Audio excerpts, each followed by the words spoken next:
Alrighty, good afternoon, YouTube. This is Hajim Zero here, back with another quick movie review.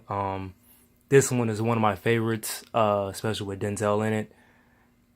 This one is Training Day, and it's directed by Antoine Fuqua, and this, of course, it stars Denzel Washington, Ethan Hawke. Um, Tom Berenger is also in the movie. Snoop Dogg, Dr.Dre, Macy, and a few couple other people who are known around Hollywood. The Latino gangsters that are in this, they're also known. I know Noel.G has done a lot of work, but I'm gonna dive into this real quick before if I do get interrupted. That's why I'm talking kind of fast. So pretty much the premise and the basic theme behind the story is really good cop or bad cop and how someone says no to the corruption. And just to throw this fact out there, um, this is a little bit slightly based on truth, and I say this because, well, Denzel's character is actually based off of a real corrupt cop in L.A. The only difference, of course, the guy was Puerto Rican, and I can't remember his name, but I'm gonna tag his name and possibly put it in the description as well when I do the when I post this up later, or eventually do post it. But his character, the original cop, they even used him in Grand Theft Auto San Andreas. If you play that video game, Officer Tenpenny it was crossed between Denzel's performance and, of course, the actual police officer. So in the story, Ethan Hawke is like a rookie cop trying to make detective, and he gets assigned a narcotics unit. And of course, after personally playing LA Noir, the video game, and talking to other police officials, they assign you a certain partner if you're working in a certain squad. So, you know, um, I'm assuming it's the Vice uh, squad he's put into. The movie had never really stated. I think it was more focused on the characters and them just being police officers. But pretty much he's assigned, and he follows Alonzo, Ethan Hawke's character Jake Hoyt, and he follows Alonzo around, during the whole day. Pretty much, it starts off from sun up to sundown, or at least midnight. And it teases in the beginning, about why he wants to, be in the unit, and of course he wants the money and the fame, and of course the respect.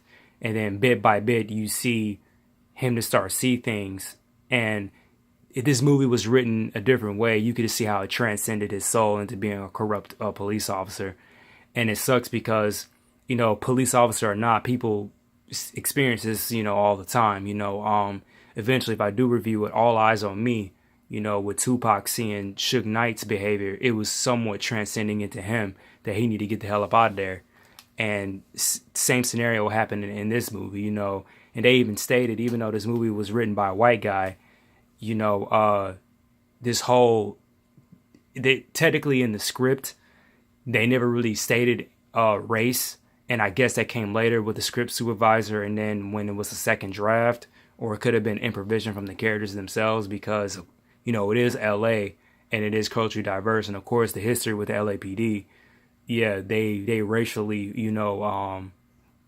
stereotype people. And even Jake throws in a line in the movie, are you going to teach me that Rodney King, beat everything that moves kind of shit? And then Alonzo says, nah, you got to use your head now.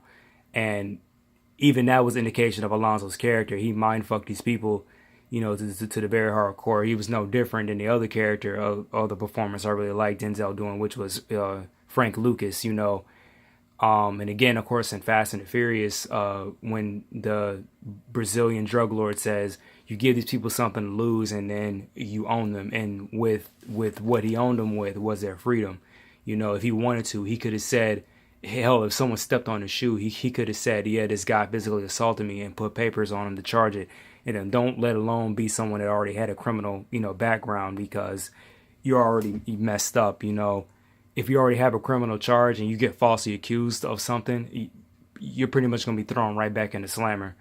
But this movie had a lot of good character development, and listening to the audio commentary, Antoine Fuqua was saying that he was seductively seducing him like the devil would in every single scene, even when I think the second or third time, Alonzo had pulled a gun on him, on Jake, and then he was even seducing him then. And ironically, the next scene, that's when he knew, okay, he had to officially kill him. And even though when I think the scene where they raided his best friend's house, dude was even saying, yeah, we should kill Hoyt right now because he's the only choir boy that's up in here playing by the book. And Alonzo had something much more seductive planned. So, the thing that did throw me off in the story was that later when he finally confronted him, he said, yeah, you're finally in the squad. And I guess that was an indication that, okay, I can't really kill him at this point now, but if I can trick him one last time into getting him in the squad, maybe that could be the final moment where he does flip to be on my side and be my lackey. And even the director was saying on audio commentary, when all five of those guys in the squad, when Dr. Dre was there and then other dudes, the director was saying, yeah, there are a bunch of little Alonzos in training, and even one of them said, yeah, as long as we can get away with it, I'm with it. And listening to the documentary, it was really The Cop That Will Say No. And, I really like this series, and it's sad to say that the television series that's on CBS, it technically got canceled because of the late passing of Bill Paxton, and it does show the after effect of later in the story, that whole squad unit had got I think killed one by one. And even the Latino gangster, the one Noel.G had played, Smiley, I believe he was in the series as well, and it was somebody else from the movie. It could have been just the squad unit who was previously there. But it just blew. I think they tried to get Ethan Hawke to come back, at least to make a cameo. But Alonzo was mentioned in the series. I don't know what was their pitch into doing the series or not. But pretty much in the story, of course, Lonzo dies, spoiler alert if you haven't seen it by now. And he dies pretty much because he got into it with the Russians and he was trying to steal some money to pay him back. And that was a real official reason what he was dragging the rookie along. He was training him, but indirectly trying to pay a debt.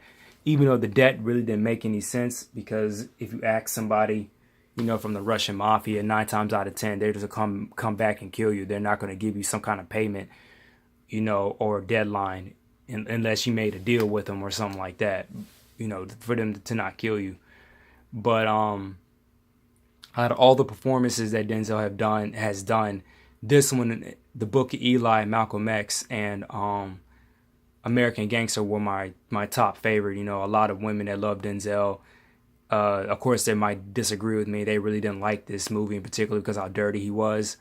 But that's why I say that's what really showed the talent of a really good actor. He can play a good bad guy. Yeah, not your typical bad guy anyway. He has a lot of logic to what he was saying in the movie, about being the sheep or being the wolf, and it takes a wolf to get a wolf. And of course, in Triple X, they were saying the same thing. Do we send another rat into the snake pit, or do we send one of our own snakes?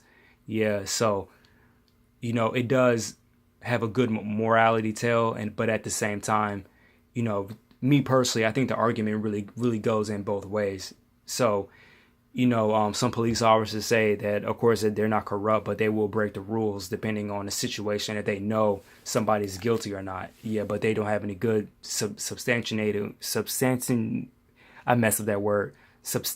evidence to convict somebody. 9 times out of 10, like take what was it, To Catch a Predator, for example. The reason why you don't see the show anymore, and it's even here on YouTube, if you look up Looper, but apparently they knew technically they can't arrest you if you haven't done a crime yet. So if you're saying, sexual explicit stuff about a minor, like what the show was doing, all they have it is on record. Until you show up to the house and walk in, that's when they can arrest you. But come to find out, they were still arresting people anyway. They eventually, of course, with no warrant, probably went through their personal stuff to find something on them. And usually, if they didn't, then they'll try to do something else to convict you if they can't go after you for what you originally done. So I've seen that too many times with what the police have done as well.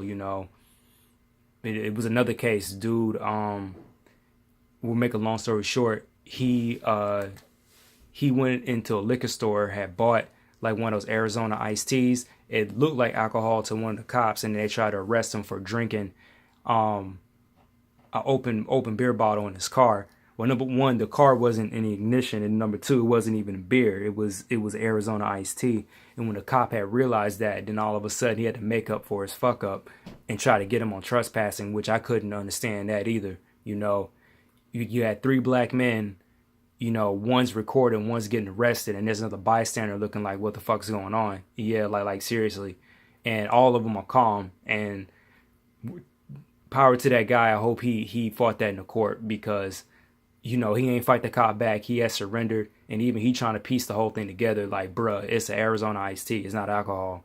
And yeah, so I've counted too many situations on the systematic racism that goes in with the police force. And personally, I don't play the race card. And it is in the back of my mind 9 times out of 10, like what I said on the Fruitvale Station review of how I felt like I was racial profile, but I didn't piece it. I didn't really say that till much later, but at the same time, I kind of really didn't care. I was just more annoyed at the fact. I was more focused on getting home and not getting sporadic. But, I'm not going to deny that the police force doesn't do it, because they do it. They caught the NYPD on tape literally saying this. So, everybody knew it. We were just waiting, just by them saying that, we officially got it stamped and proven. Now I'm not going to say every single cop is racist, but if they need to make a quota or something, they'll arrest you for anything, race related or not. So especially around this holiday season, in your city, certain police officers are going to be extra assholes just to make their quota and get a little bit of extra payment. Same thing with New Year's, these other major holidays, if people get buck wild, especially here in Atlanta, that's exactly what they're going to do. But this movie is really good. Of course, I know a lot of people have seen this. It actually won an Oscar, even though, in my opinion, the Oscars were pretty much bullshit, because they reward a whole bunch of movies.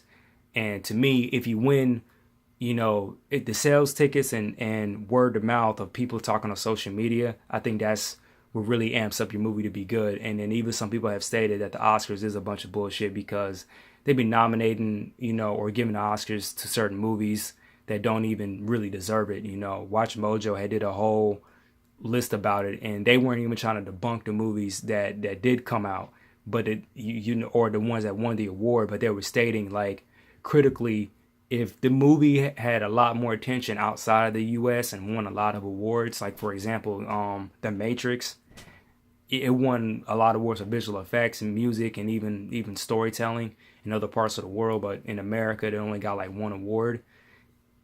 That's when I personally knew that if I have people on the streets watching it and understanding it and liking it, and it's a lot more feedback, and of course with social media now, yeah, I have already won. I ain't lose, so and that was me being the director or creator or whatever. So that's pretty much my whole spill on this movie. I think the next film is gonna be Collateral.